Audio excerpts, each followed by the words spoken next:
Ponto de Vista. Apoio Grupo Mendes.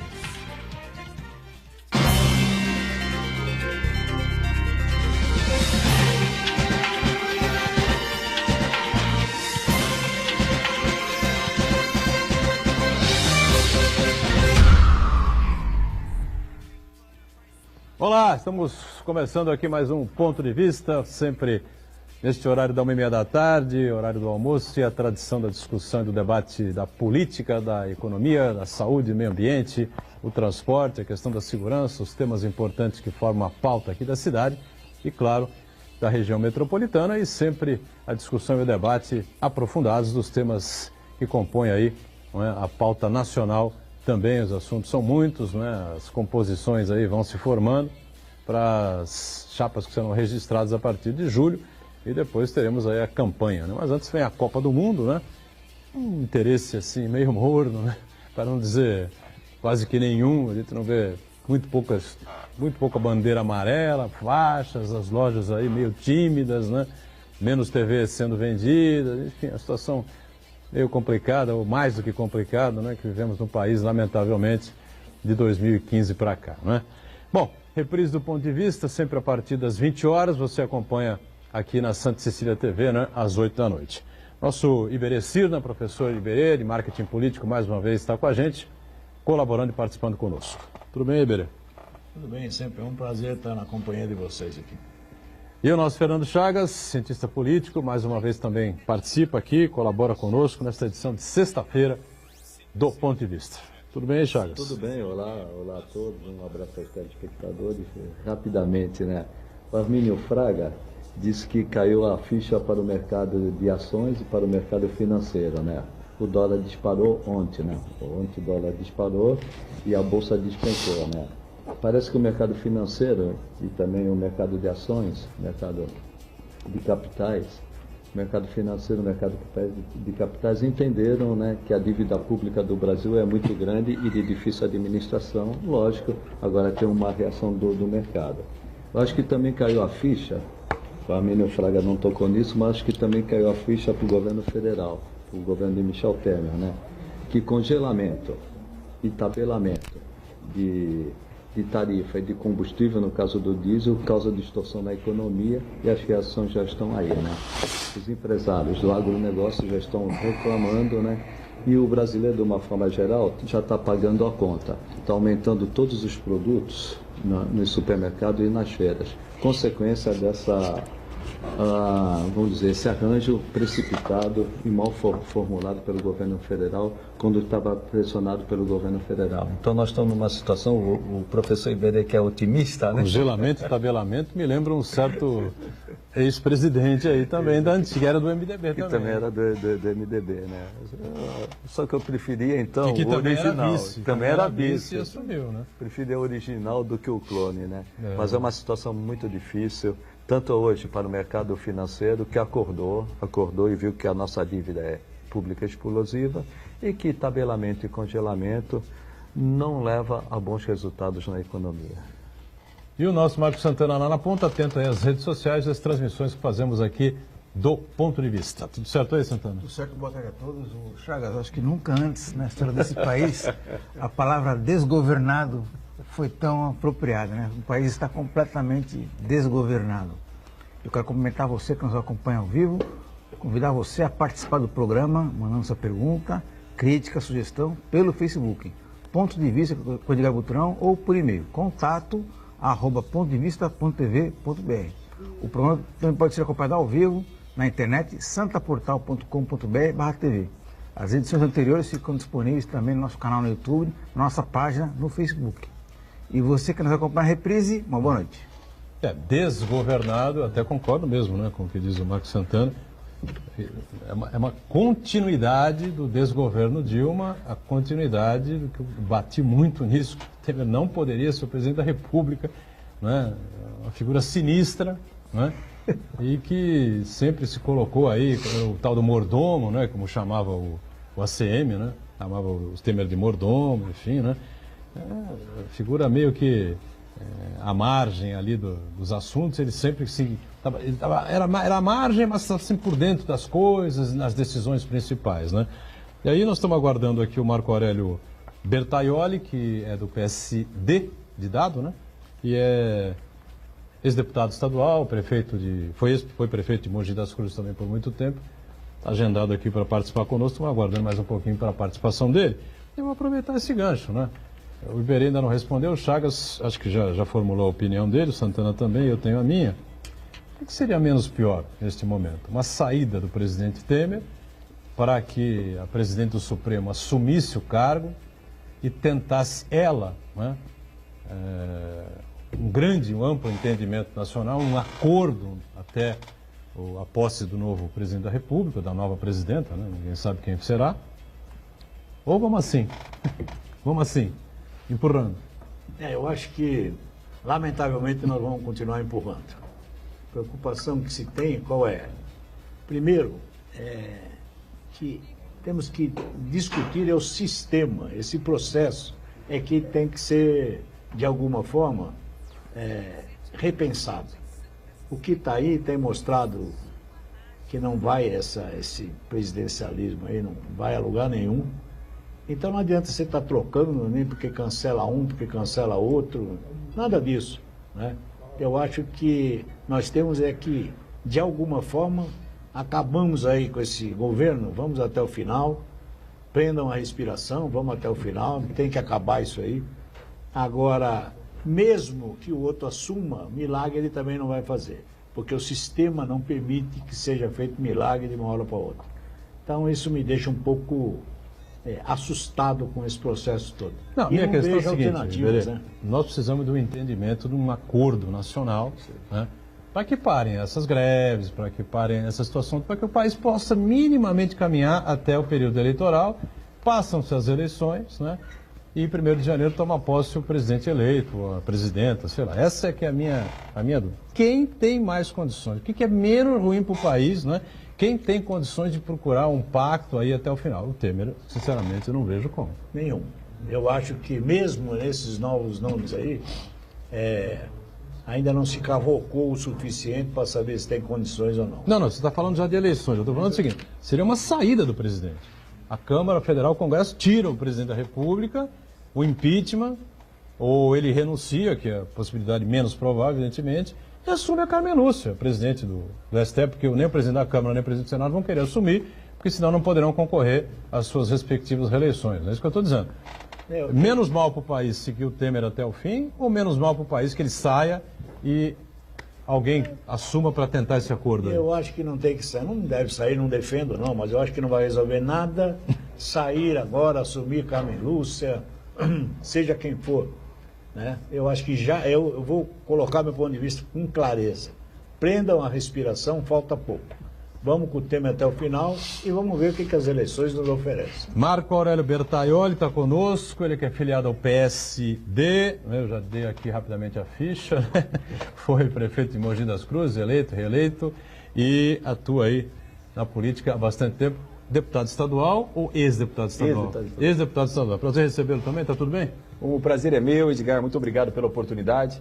Estou em Santos hoje para divulgar 2 trabalhos de administração pública que nós publicamos, o livro Cidade Saudável e o Cidade do Saber, que tratam da educação pública e da saúde pública. Então é uma honra, um prazer poder estar numa bancada junto com você, falando um pouquinho aqui para os nossos telespectadores de administração pública e ouvir aqui o Iberê com a sua opinião sobre o Michel Temer, sai. E você pensa o quê? Olha, primeiro eu acho muito lamentável nós temos que discutir exatamente esta situação no Brasil. Você entendeu qual é o meu questionamento? Claro. As pessoas, às vezes, quando perguntam e tal, não sei o quê, vai cair, não vai cair? Estou dizendo o seguinte, nós precisamos de um acordo, de um pacto amplo nacional para que todo mundo segure a barra até as eleições acontecerem em outubro. Primeiro turno, segundo turno, enfim. E para a posse do novo presidente. E até, aí até março, abril de 2019, aí é por conta da credibilidade, né, do presidente que estiver com a caneta na mão. Né? Agora, daqui até o final do ano, qual é o pior cenário? É o Temer continuar nessa situação, na minha opinião, ele não tem condição de pleitear mais nada, né?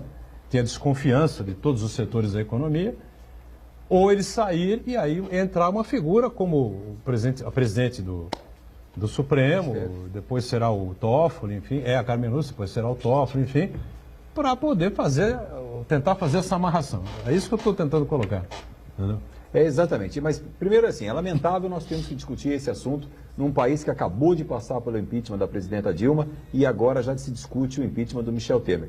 Que ele não tem absolutamente nenhum conforto para governar o Brasil nesse momento, é o que todos nós, cidadãos brasileiros, percebemos. Sim. Agora, nós precisamos dessa transição.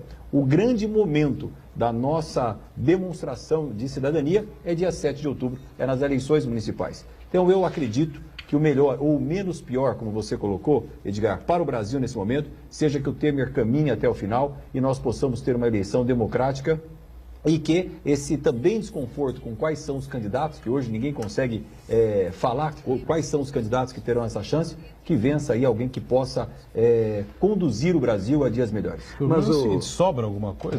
Mas o professor Iberê, nesse sentido mesmo, sobra alguma coisa? Não sei se sobra até lá. Inclusive, eu defendo a permanência do Michel Temer. Para mim, é o menos ruim. Sim.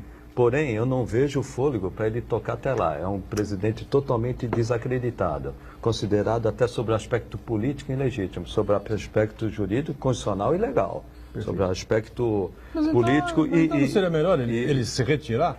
O certo seria, na verdade, ele abdicar do cargo e renunciar. Mas aí já discutimos aqui mil vezes, né? Se ele renunciar, ele vai para o Moro. E do Moro, todo mundo sabe onde ele vai parar. Então, essa é a situação. Mas nesse caso, também olhando um pouco para o futuro, o professor Iberê fala muito isso e nós já discutimos muito. O sistema político nosso, esse presidencialismo de coalizão, já se esgotou ou não esgotou? E o que eu vejo, a minha avaliação, o velho já morreu, não nasceu um novo. Queria saber a sua avaliação. Tem condições de um novo presidente, nesse sistema de presidencialismo de coalizão, tocar o país? Com esse Congresso, que esse Congresso vai se repetir, não vai ter renovação como a população quer.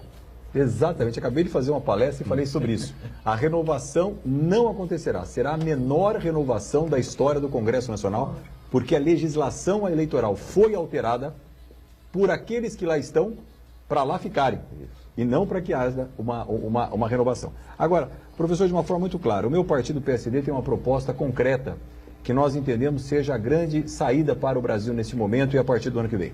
Nós vamos ter uma eleição para o regime presidencialista.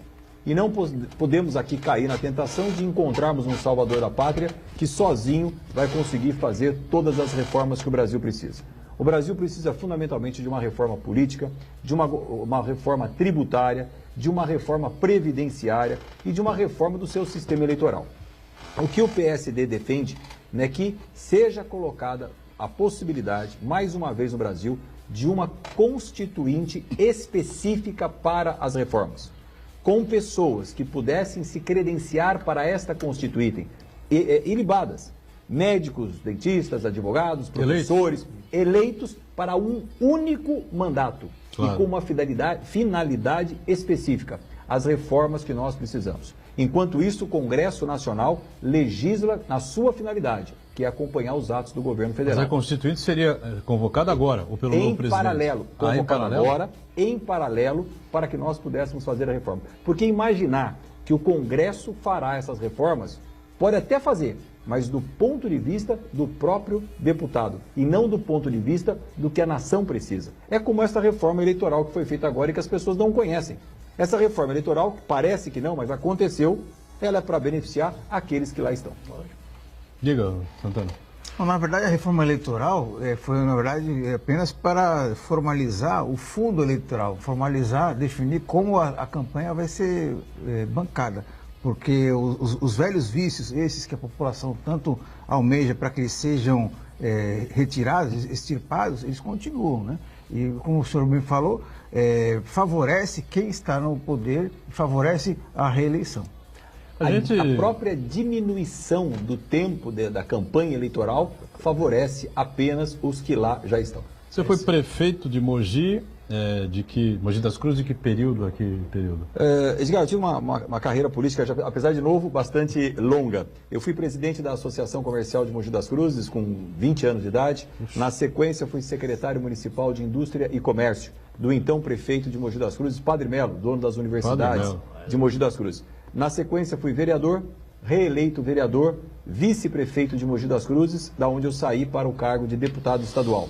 E de lá, prefeito de Mogi das Cruzes em 2006, em 2008, com 54% dos votos no primeiro turno, fui reeleito com 82% dos votos, que naquela ocasião foi a maior votação do país. E terminei meu mandato ano passado com 92% de aprovação, segundo as pesquisas de Só para opinião. saber, a gente entender mais ou menos se você sofreu muito no cargo, no momento econômico que o país atravessava, Sim. ou se sofreu menos do que os atuais prefeitos estão sofrendo já nos últimos 2, 3 anos aí com essa crise gigantesca, né, que não teima em, que teima, né, em não se encerrar e não terminar, né? E a gente debate muito aqui essa questão do pacto federativo, né? Perfeito. O Chagas, inclusive, foi chefe do departamento aqui de arrecadação da prefeitura, né? Isso, Chagas? de orçamento. De orçamento aqui da Prefeitura de Santos, mexe muito com isso, é especialista em finanças públicas e sempre nos coloca aqui essa Dificuldade. Esse problema que acontece nessa coisa do passeio do dinheiro aí, né? Que você costuma... De imposto. De imposto, né? 60% eu fico com a União, só sabe disso, eu fui prefeito, 25% com os estados e 15% com o município dos impostos. Recentemente, a Prefeitura de Santos fez uma proposta para a Câmara para aumentar o ISS das atividades portuárias. E fizemos um estudo. Dos tributos, quando fomos apresentar para justificar por que nós íamos aumentar o ISS do Porto de 3 para 5, fizemos um estudo. 76% dos tributos, não dos impostos, ficam com a União. Sim. 14% com os estados e 6% apenas com o município, de todos os tributos. Então o dinheiro sobe, aí ele vem passeando pelos estados e pelos municípios. E tudo ocorre no município. Saúde, educação, assistência social, transporte, manutenção da cidade. O dinheiro sobe e some. Sim. O professor tem toda a razão, o Chagas, nosso secretário, porque nós ainda vivemos um regime tributário da época da monarquia. Para não dizer, continuou no Império e continua até hoje. Nós todos, cidadãos, recolhemos os nossos impostos para o Senhor poderoso, que é o nosso rei, o nosso imperador e agora o nosso governo federal. E este rei bondoso e poderoso distribui esse recurso de volta às origens, de acordo com a sua benesse, de acordo agora com os deputados que pleiteiam através da famosa emenda que foi instituída, parece que é uma esmola oficial aos municípios. O que nós temos que rever é a distribuição desta arrecadação. E para isso, Chagas, nós demos uma contribuição muito forte no Brasil e que passa desapercebida. Através de um projeto de emenda popular, nós coletamos, através das associações comerciais do Estado de São Paulo e do Brasil, mais de 1,5 milhão de assinaturas, o que obrigou que toda a nota fiscal hoje conste em destaque. Quanto de imposto está ali implícito? Você compra uma calça por R$100, na verdade você pagou 60 na calça. 40 são impostos embutidos que as pessoas não percebem, e esses impostos vão para o governo federal. Mas o Chagas tem toda a razão, a vida acontece no município. E além do mais, ao longo dos últimos anos, há uma transferência de responsabilidades gigantes do governo federal, do governo estadual, para o município. Para nós não falarmos muito, só um exemplo, Edgar, a segurança pública. Hoje, todos os municípios são obrigados a criar uma guarda municipal para colaborar com a segurança pública, quando, constitucionalmente falando, é função do Estado. E não existe a transferência de R$1 sequer para auxiliar a prefeitura. Então, Edgar, as prefeituras passam por um momento de penúria em função da transferência de responsabilidades na saúde, na educação, na segurança pública, e o recurso continua todo acumulado em Brasília.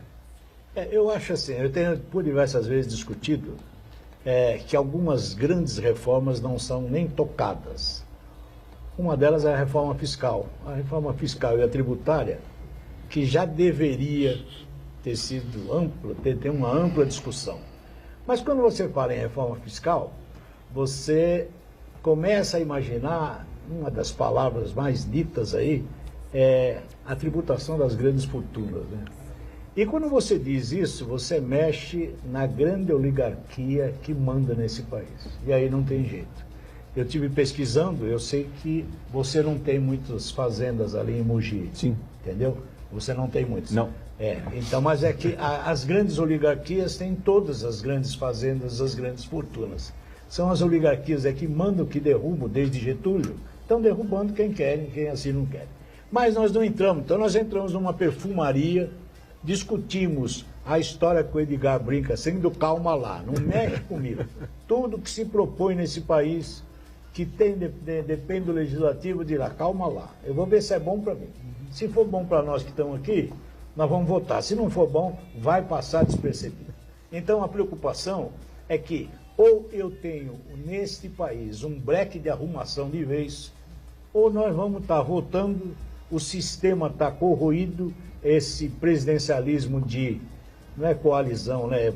Já está na hora de balcão. Coação, né? É de balcão. Cooptação, talvez. Entendeu? Isso já está falido e ninguém discute.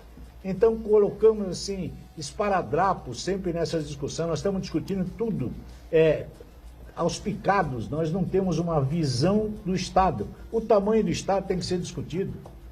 Então, de repente, você diz assim, a esperança está se jogando no próximo presidente. Gente, nós temos Mais uma vez, não é novidade. E nós temos certeza que ele vai entrar num sistema onde a caneta dele não tem tinta.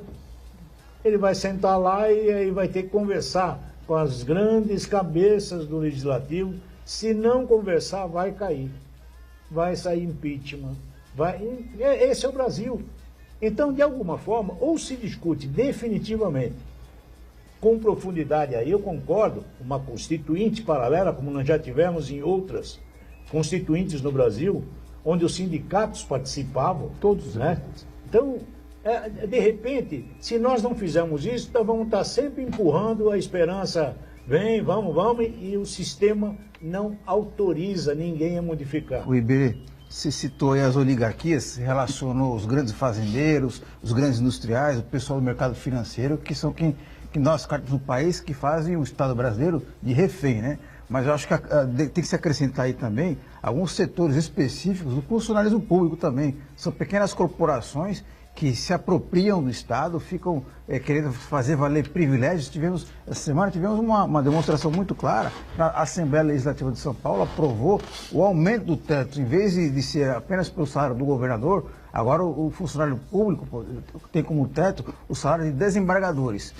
Para o cidadão comum, como eu e você que está assistindo agora, saber o efeito disso daí, o Estado de São Paulo vai gastar R$1 bilhão a mais por ano para aumentar o salário desses servidores. Agora, o salário do governador está em R$21.500, né?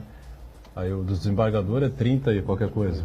31, 33 mil reais, né? Quer dizer, o sujeito é secretário de Estado, ganha 33 pau e o governador de Estado 21.500.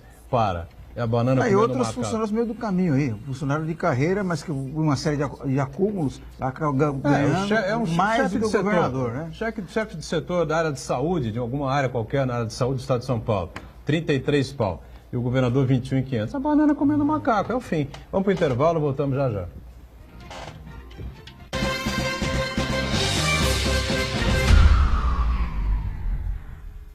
Existe um lugar em Santos onde você encontra os empreendimentos mais fascinantes da região. Um lugar amplo, aconchegante, feito para oferecer o melhor atendimento para você. Um lugar que reúne as melhores opções residenciais e comerciais nos bairros mais nobres de Santos. Um lugar que a gente nem precisava dizer, porque você já sabe. Central de Vendas Grupo Mendes, Rua Guaiaó 55, Aparecida. Venha fechar um bom negócio para abrir as portas do seu novo lugar.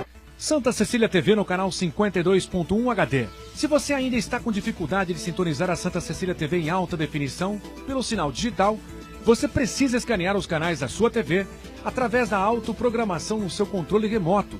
É bem simples e você sintoniza os nossos programas com qualidade digital de imagem e som sem pagar nada por isso. Santa Cecília TV 52.1. Escaneie e sintonize a maior programação regional da sua TV em alta definição. Poliesportivo Unisanta, cuidando do seu corpo e da sua mente. Natação a partir de 2 anos e meio, capoeira a partir de 3 anos, voleibol, hidroginástica, musculação, basquete, futsal, karatê, judô, handebol e tênis de mesa. Equipamentos modernos, piscina olímpica aquecida e professores especializados. Mensalidades a partir de R$ 48,00. Poliesportivo Unisanta. Informações 3202-7126.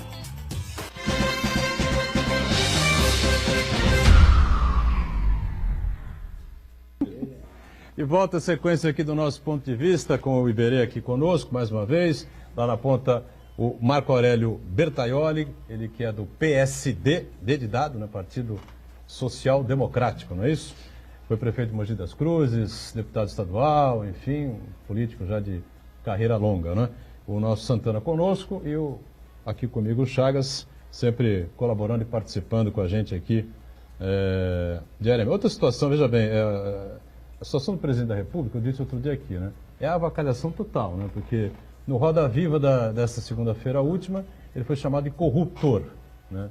Pelo candidato do Podemos, senador Álvaro Dias. Uma semana para trás, esteve lá o Ciro Gomes e o chamou de escroque. O presidente da República é um escroque. O Temer hoje, a gente brinca aqui com o Chagas, né? Então, a situação é tão caótica, tão lamentável, é pior que o Sarney. Então, uma situação pior que a do ex-presidente José Sarney naquele momento. E agora tem essas autorizações aí do STF, né, para a Polícia Federal quebrar o sigilo telefônico, né, dos ministros Eliseu Padilha, Moreira Franco, enfim, e só o do Temer é que o STF não permitiu que fosse quebrado.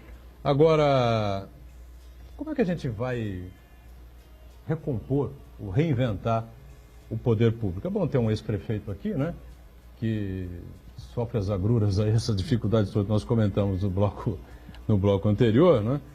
E excesso de cargos, os salários completamente desbaratados, essa ponderação que o Santana fez no final do bloco passado, agora esse aumento aí do teto salarial do funcionalismo público no estado de São Paulo, quer dizer, um chefe de um determinado setor vai poder ganhar mais que o governador de estado, quer dizer... É lógico. Como é que fazemos? Eu defendo que nós precisamos de algumas reformas profundas no sistema administrativo brasileiro. Hoje, o poder se constitui na busca e manutenção do próprio poder. Então, é o poder pelo poder. E isto leva o Brasil ao corporativismo, à manutenção de privilégios e, o pior, Edgar, que é o que eu comentava agora numa reunião, é a criminalização da atividade política. Esta, sim, afasta da atividade política as pessoas do bem. E quando as pessoas do bem se afastam, esse espaço não fica vago, alguém vai ocupá-lo. E normalmente não são as pessoas do bem. Por isso que eu digo que nós precisamos reformar o sistema político para que o bom dentista, o bom advogado, o bom representante da comunidade tenha vontade e espírito público de colaborar numa Câmara Municipal, numa Prefeitura. Hoje, a administração de uma cidade, o cargo de prefeito, Edgar, é absolutamente inviável de qualquer ponto de vista. Então, não é algo convidativo a alguém que queira fazer o bem. Nós estamos cometendo um crime, que é a criminalização da atividade política. Até porque tudo que nós podemos resolver no Brasil é através da atividade política. Por isso, eu defendo, junto com o PSD, uma constituinte específica para as reformas, aonde as pessoas pudessem ser candidatos a essa constituinte, sabendo que é para um mandato específico e único. Reformas estruturais do nosso Brasil. O senhor falou o prefeito. Realmente o prefeito no Brasil, 92% do seu orçamento é amarrado, é vinculado. São despesas determinadas. Restam 8%. Desses 8%, 4% normalmente ele paga a dívida pública e restam 4% para investimento. Quer dizer, nenhum município do Brasil tem condições de crescer. Além dessa reforma do Pacto Federativo, nós precisamos de uma reforma, basicamente para diminuir o custo. Seria a reforma da Previdência. Porém, recentemente saiu uma pesquisa que mostra que 71% da população brasileira é contra a reforma previdenciária. Como que um candidato... O cara acha que vai ser roubado de novo, né? Como que um candidato ele vai chegar e falar a verdade? Olha, nós precisamos de uma reforma previdenciária. Ele vai perder voto. Mas e o brasileiro, só para concluir, o brasileiro, nessa mesma pesquisa, ele defende cada vez mais Estado. E nós não temos que dar mais Estado, nós não temos recursos para isso. Mas isso não é porque a economia é travada, não cresce, não avança, não tem geração de emprego, nem nada, e o cara fica se pendurando ali no poder público? Sem aliviar, no meu modo de entender, Marco Aurélio, sem aliviar o Estado, diminuir os recursos que vão para a despesa de custeio do dia a dia, para ter investimento, o Brasil não cresce. Mas o brasileiro não entende assim. Ele quer mais Estado e ele quer manter a Previdência do jeito que está. Sim, mas todos nós defendemos a reforma da Previdência. E se nós explicarmos corretamente para a população, também defenderão. O problema é qual reforma? Hoje nós falamos da reforma tributária. Todo mundo é a favor. Mas quando qual? chega na hora de fazer, qual? Tem Calma a sua, lá, a minha... calma lá. Calma lá, exatamente. O Estado vai abrir mão do ICMS? Então, exato. Então, é muito difícil nós entendermos quando você começa a entrar na especificidade dos interesses pessoais de cada um, que é o que o Marco colocou, os próprios sistemas corporativistas que nós temos no Brasil. Por isso que eu defendo que apenas as pessoas isentas possam estar reescrevendo a história do nosso Brasil, reorganizando o nosso sistema de distribuição. Porque os municípios estão indo para uma situação de total inadministrabilidade, de falência. Por quê? Porque o que faliu no Brasil verdadeiramente foi o governo federal. O governo federal entrou em falência e com ele está carregando os estados e está carregando os municípios. Eu vejo assim, eu sei que o Marco Aurélio deve ter acompanhado a Transparência Internacional, que é um organismo aí com 107 países. Eles divulgaram 80 medidas para arrumar o Estado. Uhum. Olha, é uma receita de bolo fantástica. Uhum. Só que não tem farinha, não tem quem faça, não tem os ovos. Uhum. Então é assim, o que tem que fazer, todo mundo sabe.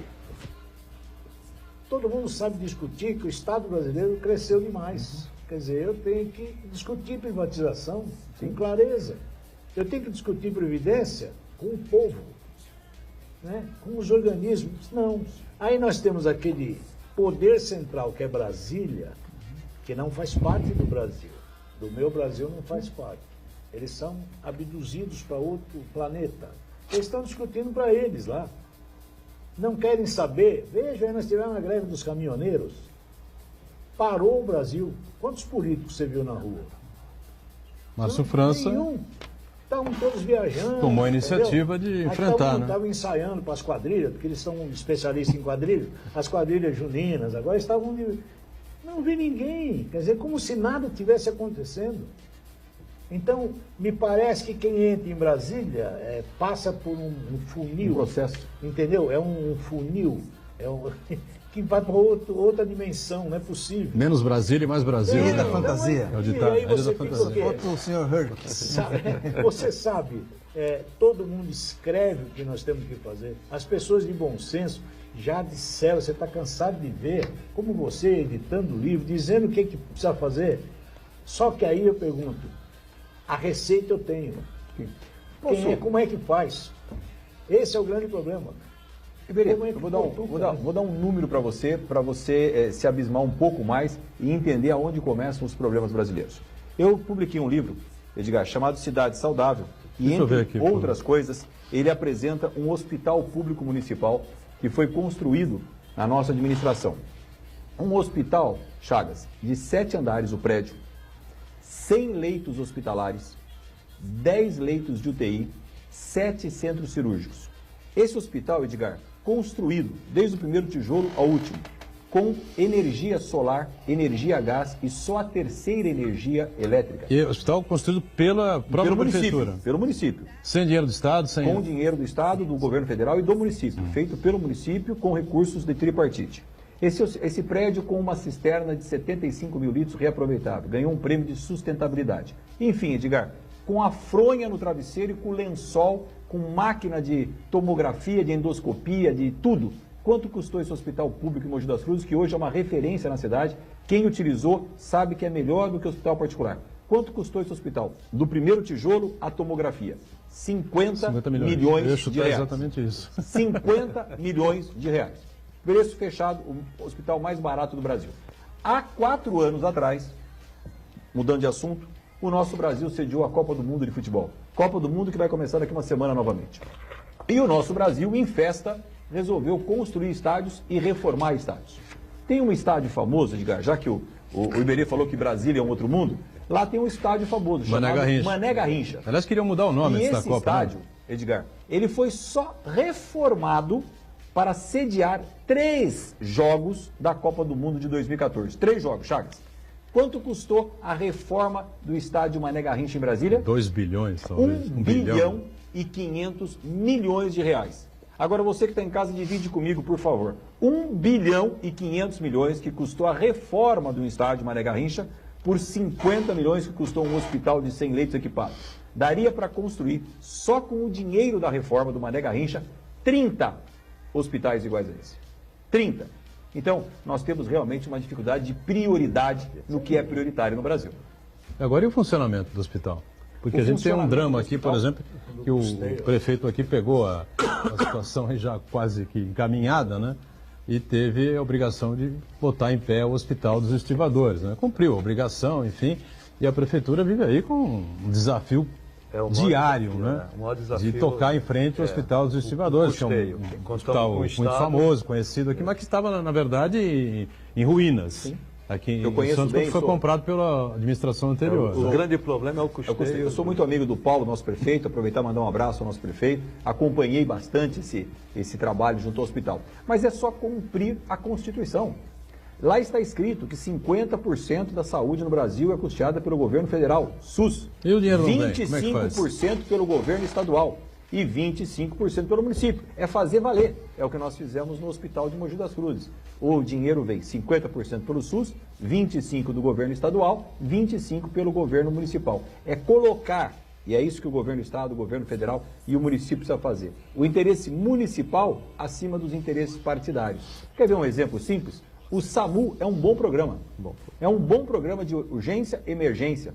O Brasil criou o SAMU através dos governos do PT e que divulgou isso no Brasil inteiro. São Paulo não coloca os 25%. Não coloca por quê? Porque o programa foi criado por outro governo ou porque não tem o dinheiro? Então nós precisamos recomeçar essa conversa e colocar a cidade de Santos acima de qualquer interesse partidário. Mas no município de Santos, principalmente na questão do Hospital dos Estivadores, o Estado tem colaborado. A dificuldade é a União que não põe nada. A dificuldade nossa é o inverso. Aí a União não coloca porque é um governo do PSDB, é um governo do Estado de São Paulo, não coloca porque acha que São Paulo já tem. E mesmo, sempre alguém dá o calote. E mesmo para aumentar o SUS, a gente primeiro tem que utilizar, colocar à disposição o serviço, sim, depois de 3 meses mandar a fatura para o SUS e o SUS depois ele reembolsa. Poxa, né? 3 meses você está sendo bonzinho. Às vezes leva 3 anos para eles começarem a pagar. Começarem a pagar. Isso. O curioso é assim, que o comparativo até com o estádio Mané Garrincha, não teve nada disso. Lá o dinheiro foi tão rápido, saiu, construiu, cumpriram prazos. Material de primeira, 3 jogos, né? 3 jogos. 3 jogos. Agora, então, esta é o breque de arrumação que o Brasil precisa. Todo mundo sabe onde está errado. A cada, assim, eu tô aqui, nós estamos recebendo aqui o Marco Aurélio Adega, meu amigo, entendeu? Que é um grande pescador também. Ele, cada enxadada, ele sabe disso, é uma minhocada nesse Brasil.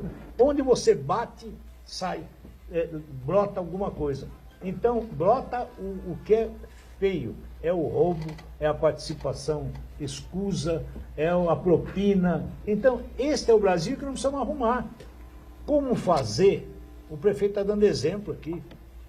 Mas só que nós temos, este prefeito que conseguiu fazer, brigou. E quantos outros, por interesses partidários, não vão adiante? Quem é que sofre? É a população que está ali, sem assistência. Eu vou falar... se nós tivermos aí educação, é um outro tema, me permita, até porque fui secretário de educação aqui do município, assim, o investimento feito na educação é um absurdo, gente. Quando é que nós vamos sair, quando a estatística no Brasil diz que 53% dos jovens que deveria estar na escola está fora, 53%. De 15 a 18 anos. De 15 a 18 anos. O que é que nós estamos formando? É o nem, né?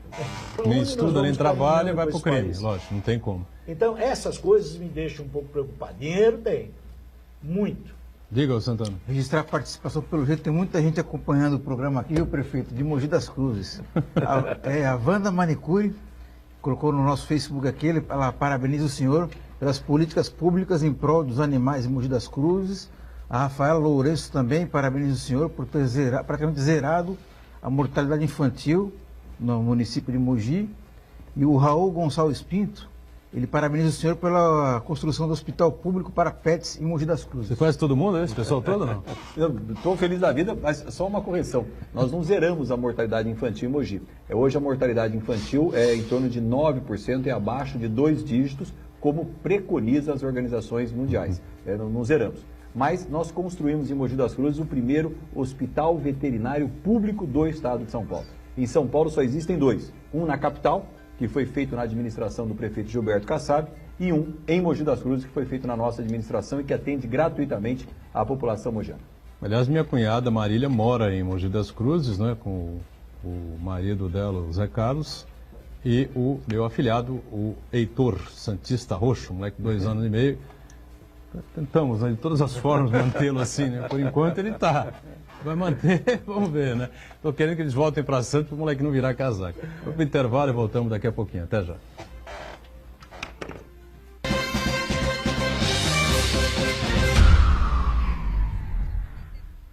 Existe um lugar em Santos onde você encontra os empreendimentos mais fascinantes da região. Um lugar amplo, aconchegante, feito para oferecer o melhor atendimento para você. Um lugar que reúne as melhores opções residenciais e comerciais nos bairros mais nobres de Santos. Um lugar que a gente nem precisava dizer, porque você já sabe. Central de Vendas Grupo Mendes, Rua Guaiaó 55, Aparecida. Venha fechar um bom negócio para abrir as portas do seu novo lugar.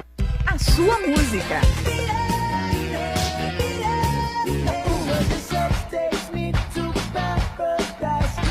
A sua notícia.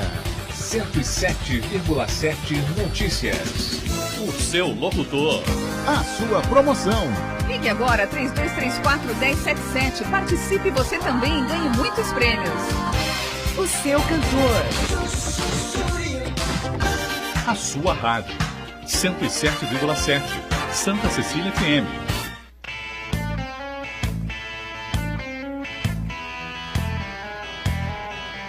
Reciclando lixo.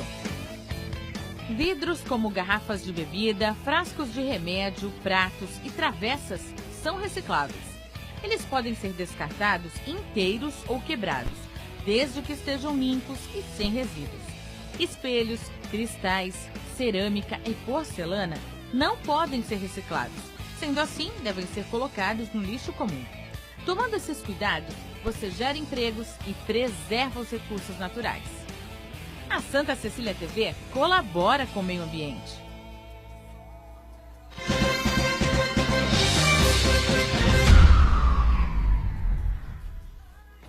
Muito bem, o terceiro e último bloco aqui do nosso ponto de vista e registrando o Marco Bertaioli. Você usa Marco Bertaioli? Bertaioli. Marco Bertaioli. Marco Aurélio, mas ele usa Marco Bertaioli, né, nas suas campanhas eleitorais, enfim, né, prefeito de Mogi, ex-prefeito de Mogi das Cruzes, e que lançou também um outro livro, Cidade do Saber. E aqui já é na área, mais específica na área da educação, é isso, Marco? Sim, eu defendo e apresento nesse trabalho a educação em tempo integral, que é fundamental para que todas as nossas crianças tenham acesso ao mesmo conhecimento. Hoje, infelizmente, o Brasil segrega as suas crianças na infância entre quem vai dar certo na vida do ponto de vista emprego e quem não vai. Se você conversar com uma criança de 8 anos de idade e perguntar para essa criança se ela está tendo aula de informática e ela responder que não, se você perguntar para ela se ela está tendo aula de uma língua estrangeira, o inglês, e ela responder que não, é porque aos 18 anos ela vai ter muita dificuldade de ter um bom emprego. Então nós não podemos segregar as nossas crianças na infância entre quem pai pode pagar e quem pai não pode pagar. Então eu defendo a escola em tempo integral para que essa criança, independente da sua condição social, tenha acesso ao mesmo conhecimento. No contraturno, ela tem aula de inglês, de informática, de judô, de balé, de esportes, de teatro, de música, que é o que está acontecendo hoje nas escolas que nós administramos. É isso que eu queria perguntar. Você implantou ou já vinha de... Não, nós implantamos o tempo integral. Inclusive, terminei o meu mandato com 45 mil alunos na rede pública, dos quais, Edgar, 26 mil já estudando em período integral. Em percentual, é um dos maiores do nosso estado e do nosso país. 5 refeições diárias. Mas aí, estava conversando com o professor Beri aqui, começa a hipocrisia brasileira. Nas últimas eleições para o governo do estado de São Paulo, todos os candidatos disseram em bancadas iguais a essa que se fosse governador implantaria o tempo integral nas escolas públicas. E eu acredito. Só que não existe tempo integral sem merenda. E em Mogi das Cruzes nós implantamos 5 merendas. Café da manhã, colação, almoço, colação e sopa antes de ir embora. E, incrivelmente, Edgar, o financiamento da merenda não está computado na educação nos 25%, Chagas. Então não existe como fazer tempo integral sem que se reconheça a importância da merenda. Merenda entra onde? Entra em despesas comuns. Comuns? Pode até entrar na despesa de educação, porém não conta para os 25%. Como os uniformes também não. São considerados mais uma assistência social. Sim, mas a merenda para o tempo integral não é assistência social, é vital. Né? E nós tivemos muito orgulho, Edgar, no ano de 2010, recebi o prêmio da melhor merenda escolar do Estado de São Paulo, através da organização Fome Zero. Porque nós produzimos a merenda escola por escola, ela não é industrializada.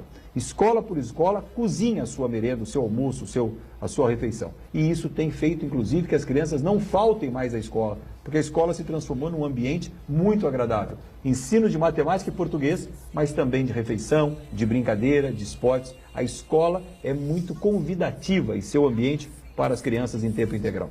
Essa questão da escola integral é fundamental, né? Inclusive para os pais, né? Que deixam as crianças na escola 7h30, 8 horas da manhã, vão buscar às 5 da tarde, a mãe principalmente, pode trabalhar à vontade, e a tranquilidade das crianças estarem para o futuro, na escola, na sala de aula. O professor Iberê sabe disso. Hoje vem a Revolução Industrial 4.0. Ou a pessoa está antenada com a informática, com a inovação, com a tecnologia, com a ciência, e se ele não tiver um ensino fundamental de qualidade, ele já está fora do mercado futuramente. Você segregou a criança na infância entre quem vai dar certo e quem vai dar errado. Esse é um exemplo, né? E que me deixa um pouco assustado. Lógico que é um objetivo que temos que correr atrás. Mas quando você descobre que 63% das escolas não têm biblioteca, que 35% das escolas sentam no chão, é difícil pensar em educação nesse país. É lamentável. Então, nós estamos falando de uma região, a nossa região, que ainda tem um potencial econômico possível de tentar oferecer uma melhor educação. Mas no Brasil é lamentável. Então, esta nova geração, e nós sabemos que qualquer ciclo na educação passa por 30 anos, no mínimo. Qualquer influência na formação. Eu não posso estar ainda com a patanada, lembra disso? O ovo viu a vovó, entendeu? Gente, isto é ainda possível encontrar no Brasil em quase a sua totalidade das escolas. Apenas para ajudar e voltar no que o Chagas comentava no bloco anterior, qual é o papel do Estado?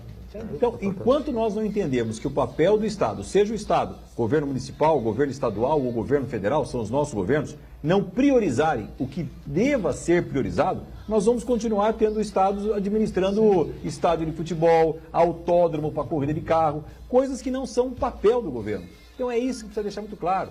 Dinheiro existe se ele for priorizado para a educação, para a saúde pública, para a segurança pública, que há uma discussão hoje de quem é a responsabilidade, ninguém faz. Então, é a prioridade dentro das prioridades, Edgar, para que o cidadão viva com qualidade. Por isso que eu sempre repito, é promover a política do bem. O que é a política do bem? É a que verdadeiramente melhora a vida das pessoas. E melhorar a vida das pessoas significa saúde, educação, segurança e uma oportunidade de trabalho. Você defende a desestatização, por exemplo? Não, eu não defendo a desestatização, Edgar. Eu defendo a priorização do Estado, no sentido de que um autódromo de Interlagos não é papel do Estado. Manter o autódromo funcionando, manter a iluminação funcionando, isso é um negócio, isso é iniciativa privada. Em posto de saúde não pode faltar medicamento. Eu defendo a priorização do que remete à qualidade de vida do cidadão.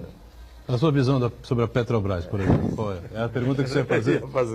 Porque é um assunto do momento, né? Sim, a visão da Petrobras, nós podemos discutir entre privatizá-la e acabar com o monopólio. Mas, de qualquer forma, antes dela ser estatal ou não, o monopólio por si só é prejudicial a qualquer sistema, seja estatal ou seja privado. Tem uma frase interessante que diz o seguinte: se você é competente, você não precisa do monopólio.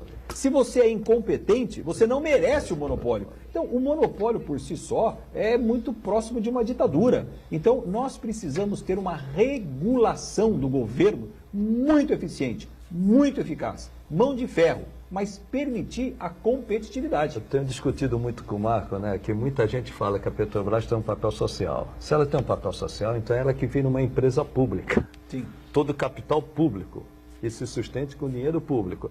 Se ela quer ser uma empresa competitiva, inclusive acabar com esse monopólio do refino, que não existe mais na Constituição, mas existe na prática, então é que ela seja uma sociedade anônima. Tem que decidir o que ela quer. O grande problema da Petrobras... Só concluir o raciocínio. Não dá para ser meia grávida. O que eu entendo, só para completar, Marco, desculpe. O problema não é ser estatal ou ser privado. O problema é se apoderar do estatal para fazer disso um empreguismo, um cabide de emprego. O problema é ingerência política. Exatamente. Né? Que houve agora. Exatamente. Mas uma empresa estatal jamais escapará da ingerência política. Não, depende, absolutamente. Jamais. Depende do modelo. Hipótese alguma. Não tem como. No Brasil nós temos exemplos de empresas estatais que não têm gerência e são eficientes. Como a Embrapa, outros países também. As principais petroleiras do mundo, elas são estatais. Da Noruega, do México, assim por diante. Nos Estados Unidos não são. Mas eu já te falei, nos Estados Unidos são privadas, mas elas recebem um forte subsídio do governo, senão elas não se sustentam. Mas você tira esse peso, essa discussão, esse debate da pauta da obrigação do governo de discutir isso. Tem que cobrar a eficiência da empresa, né? Você tem que regulamentar. Por exemplo, gasolina R$5. Não pode gasolina de R$5. O governo tem que intervir. A gasolina tem que custar 3 mangos, acabou. E vai custar, senão o cara não explora mais petróleo aqui, vai quebrar a empresa, acabou, até logo.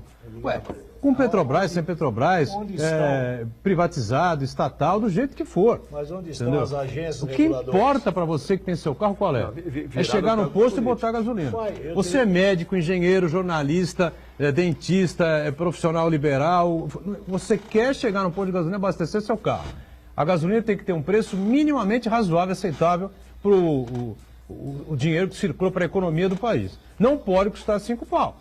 Então, é isso que interessa para a população. Se esse governo tivesse continuado investindo na busca da autossuficiência do petróleo, em vez de... Mas que governo que investiu nisso? Os governos anteriores. Do PT? Que quebraram a Petrobras? Não, mas isso é outra coisa. Eu estou falando da autossuficiência do petróleo. Isso é outra situação. O que o Michel Temer e o Pedro Parente fizeram era deixar de operar as refinarias do Brasil... Que estavam sucateadas? Não estavam sucateadas. Claro que estavam sucateadas. Não havia investimentos há mais de 10 anos. Passar a importar óleo diesel e gasolina dos outros países. Deixa eu colocar se o Petrobras continuasse na política de autossuficiência, a Petrobras poderia custar muito... Não tinha política de autossuficiência. A gasolina e o óleo diesel poderia custar muito mais barato. Tinha política de ocupação da Petrobras, tinha política de sucateamento da Petrobras, tinha política de roubalheira na Petrobras. Isso é discutível. Deixa eu só colocar uma coisinha aqui. Eu acho que vamos retomar que é o tamanho do Estado que tem que ser repensado. Qual é a participação do Estado em todo esse processo econômico? Para isso, eu tenho que ter minimamente um controle através das agências reguladoras. É isso.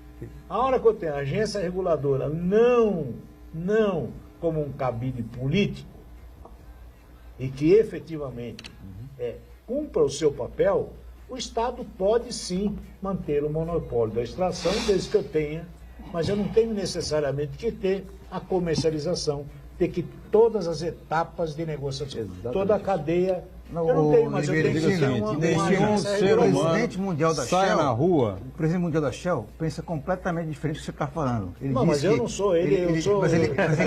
Mas ele está longe de ser um socialista. Sem dúvida. Então ele diz o seguinte, para uma empresa de energia, de hidrocarbonetos, ser mais eficiente possível, ela tem que buscar dominar todo o processo, da prospecção até a venda no posto de gasolina. Não adianta a gente se aprofundar nesse tipo de teoria. A gente tem que ser prático. Eu repito o que disse uma advogada que frequenta muito o programa nosso aqui, a Thelma Rodrigues. O que se discute de besteira nesse país, o que se perde de tempo no Brasil é uma coisa inacreditável. Estamos aqui perdendo um tempo enorme discutindo isso. As pessoas querem o mínimo. Qual é o mínimo? A gasolina R$3. O diesel num preço aceitável para o caminhoneiro poder trabalhar. Não importa para brasileiro nenhum se a Petrobras é privada ou se ela é pública. Vá na rua, faça uma pesquisa. Vou fazer uma comparação bem grosseira. 1 milhão de pessoas. Vou fazer uma comparação não tem sentido essa discussão mais num país que não tem educação, saúde, segurança pública. Não tem absolutamente nada. Nem ferrovia o Brasil tem. Nem isso nós temos. Vou fazer uma comparação bem grosseira. Imagina que você tenha Não vai falar do tomateiro, né? Vou falar do tomateiro. Que tomateiro? Vamos seguir a Imagina se você tiver uma horta na sua casa, você possa produzir o seu tomate. Mas eu não quero produzir meu tomate. Não, calma, deixa eu explicar. Porque você quer fazer uma macarronada e você quer fazer um molho de tomate. Não tem problema nenhum. Você vai lá comprar do cara para fazer a economia girar. Na venda do seu Zé, comprar a economia girar, porque o seu Zé gasta dinheiro e investe na venda dele, pô. Por que você vai lá comprar para a economia girar? Para a economia girar. Se discutiu muito, e eu discuti com ele. Se discutiu muito aqui, e eu discuti com ele. Não tem autossuficiência nenhuma, nunca teve. 65 anos de Petrobras. A Petrobras, em 65 anos, nunca serviu para nada no aspecto social do Brasil. Nunca. Nunca investiu em educação, nunca construiu hospital, só botou patrocínio na camisa do Flamengo, né? E botou patrocínio aí, alguns em vôlei, mas não sei aonde, enfim, e lavando dinheiro, né? Que é o que foi feito aí nos últimos anos. Eu vou voltar. O Brasil conquistou a autossuficiência de petróleo. O governo do Lula e da Dilma. Eu tenho que usar a minha idade. Menos por responsabilidade deles e mais os técnicos da Petrobras. E dizer o seguinte: vocês, como os antigos alunos, por favor, deixe o professor falar. Professor, por favor. Eu queria fazer o seguinte: eu queria voltar aqui, entendeu, ao Marco, para perguntar para ele o seguinte. Dentro dessa discussão toda, como é que você encarou essa coisa dos caminhoneiros e essa solução dada? O que isso provocou para o Brasil e como é que pode solucionar isso aí? Como é que, na sua visão, poderia ser amenizado? Posso só acrescentar rapidamente? Se discutiu muito, eu discuti com ele, sobre a culpa da Petrobras. Se tirar 45% de tributo, a gente vai ver que a Petrobras não é tão culpada assim, né? E esse dinheiro que vem do tributo, daí a reforma tributária, né? Para onde vai? Qual a prioridade? Sim, mas só acrescentando então, o que o Edgar está colocando e eu concordo. A Petrobras tem uma gasolina cara porque os impostos são caros? Ou porque a Petrobras custa caro? A política de preço é caro? Qual governo do mundo permitiria a compra de Passadina? Nenhum. Qual empresa privada do mundo compraria a Passadina? Nenhuma. Então o problema da Petrobras não é só os impostos que ela... É gestão. Ela custa caro demais, porque está inchada do aspecto político partidário. Cada um pega uma fatia maior. Então, quando a gente fala de estatal ou não estatal, é para que tenha uma gestão eficaz para ter uma gasolina na ponta com menor custo. Aí leva uma outra questão de fundo, que é o seguinte: o Brasil escolheu o modal errado para transportar a sua matéria-prima. Nós temos um país continental que poderíamos ter férrea por todo o país, com um custo infinitamente melhor, e escolhemos as estradas, que é um custo absurdo, esse do petróleo. E tem uma lei que eu ainda não vi revogar, eu sei que todo mundo discorda, o Marco também discorda, mas tem uma lei da oferta e da procura. De 2008 a 2016, a compra de caminhões subsidiada pelo BNDES cresceu 55%. O PIB do Brasil cresceu 11%. A conta não fecha. Sim, teve muito caminhão para... Pouco giro de teve muito caminhão para carregar carga e não teve carga. Aí o frete baixou e tabelou o frete. Agora, quem vai pagar o frete? O que voltando à conversa inicial do programa... Delfim Neto falou isso na Rádio Bandeirantes semana passada. Só tem um jeito que a economia... dá um salto para cima. Só que como é que vai ser isso? Voltando ao começar a desejar mudar o ferroviário, né? Claro, investir na ferrovia. Voltando ao Michel Temer, a solução dada foi uma solução paliativa. É aquele doente que está em estado terminal que você dá a morfina só para tirar dor e segurar mais uns 3 meses. Foi isso que o governo fez. Porque você falar que tira 46 centavos por 60 dias, que você tira isso é empurrar o problema para o próximo. O problema é o seguinte, né? Com o Temer no poder, essa é a minha questão, entendeu? Com o Temer no poder, a possibilidade do caminhoneiro fazer uma outra greve não é tão distante assim, entendeu? Não é tão longe, não está tão longe assim. Vou dar uma sugestão. Não há pacto nenhum que o Temer possa propor que caminhoneiro, petroleiro, bancário, acredite, a sociedade e nós acreditamos. E o agronegócio depois chia daqui. Se não chiar o agronegócio, vai chiar a população com o aumento da inflação. Então só fazer um alerta aqui. Se porventura tiver uma outra greve dos caminhoneiros, por favor, não vamos ter a mesma atitude que nós tivemos. Ir para casa assistir novela. Porque a conta que vai pagar é você. Então é assim, nós temos aqui, de uma vez por todas, pôr a cara e não parar de reclamar. Se nós pararmos de reclamar, o caminhoneiro já resolveu. Aí foi todo mundo para casa, vamos ver a novelinha, entendeu? Vem aí a seleção agora para o Brasil, ninguém faz mais nada. Aí aquele exército de Brancaleone que tem em Brasília, que são aqueles 6 malucos lá, dizem assim, o povo já foi para casa, já tem caminhão circulando. Então aumenta o preço da gasolina e do etanol, entendeu? Porque eles não vão nem perceber. É assim que o Brasil está. Então, para você que está nos assistindo, é assim, se tiver uma outra greve e for justa, apoie. Mas não vai embora para casa depois que resolver o problema dele, porque você vai pagar a conta. Marco Bertaioli, né? Ex-prefeito de Mogi, do PSD, obrigado pela presença aqui e sucesso até uma próxima, viu? Obrigado, valeu. Muito obrigado, Edgar, a toda a mesa, foi uma oportunidade riquíssima conhecê-los, debater e participar aqui do programa Ponto de Vista. Um abraço a todos, muito obrigado. Valeu, Iberê, está sempre conosco, o Chagas também com a gente aqui, o Santana diariamente acompanhando as redes sociais, nós juntos com você, sempre aqui na Santa Cecília TV, de segunda a sexta, ao vivo, 1h30 da tarde, e a reprise do Ponto de Vista às 8 da noite. Valeu, obrigado, gente. Tchau.